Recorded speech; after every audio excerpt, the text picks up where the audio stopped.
Hi, my name is Annie, and welcome to the Walking Word, where we go through the Holy Scriptures in a year as part of discipling. And we're in the book of Numbers, which is both a legislative book and a historical book. And we continue seeing the instructions of God, and it's a book with a lot of numbers. Why? Because there was a census being done during this period. When chapter 3, the sons of Aaron, following were the descendants of Aaron and Moses at the time the Lord spoke to Moses.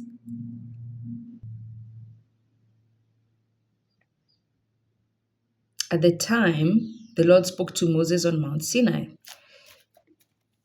The sons of Aaron were Nadab, his firstborn, and Abihu, Eleazar and Ithamar. These are the names of the sons of Aaron, the anointed priests who are ordained to exercise the priesthood. But when Nadab and Abihu offered profane fire before the Lord in the desert of Sinai, they met their death in the presence of the Lord and left no sons. So their generation just went like that. Thereafter, only Eleazar and Ithamar performed the priestly functions under the direction of their father Aaron. Remember, Nadab and Abihu were the example God used to reveal his glory of his level of holiness. Yeah. And I think you can get that in Exodus 10. The Levites in the place of the firstborn. No, actually, that one, Leviticus 10. I believe it is. Let me not confuse people. Yeah, it is Leviticus 10, not Exodus 10. So if you want to revisit the story of Nadab and Abihu. Okay. Levites in the place of the firstborn, where in Numbers chapter 3, verse 5.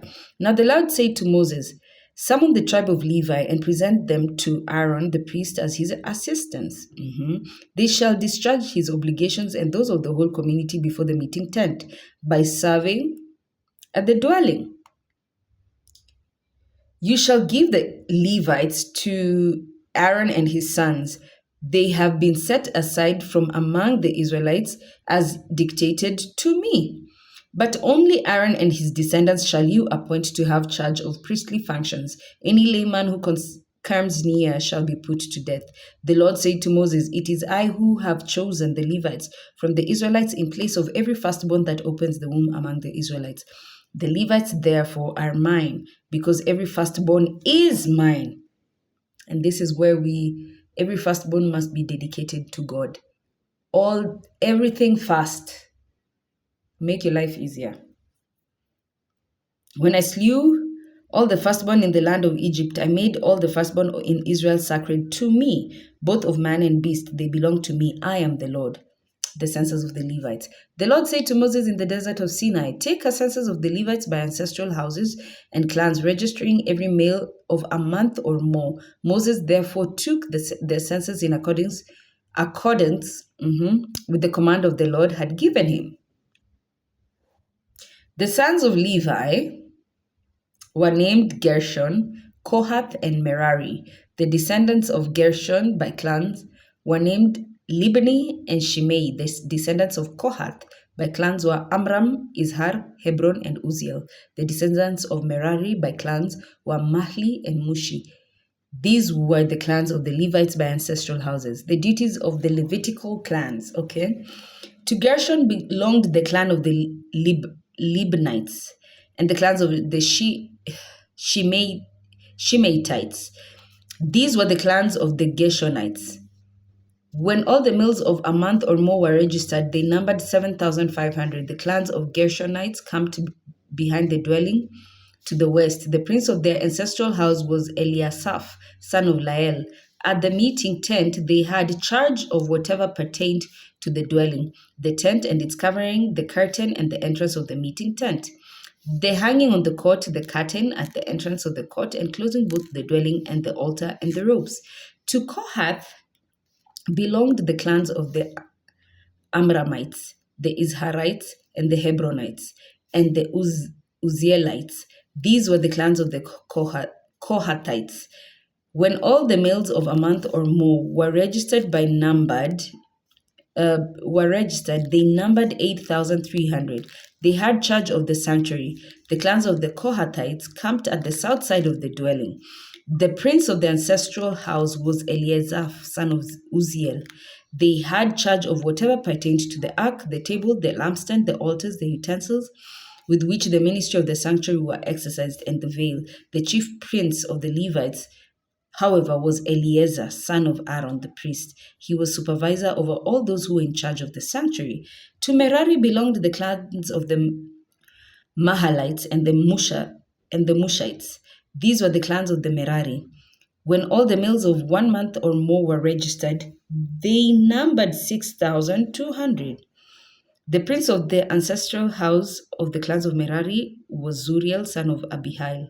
They camped on the north side of the dwelling. The Merarites were charged with the care of whatever pertained to the boards of the dwelling, its bars, its columns, its pedestals, and all its fittings, as well as the columns that surrounded the court with all its pedestals, pegs, and ropes. East of the dwelling, that is in front of the meeting tent, toward the sunrise, were camped Moses and Aaron and the latter's sons.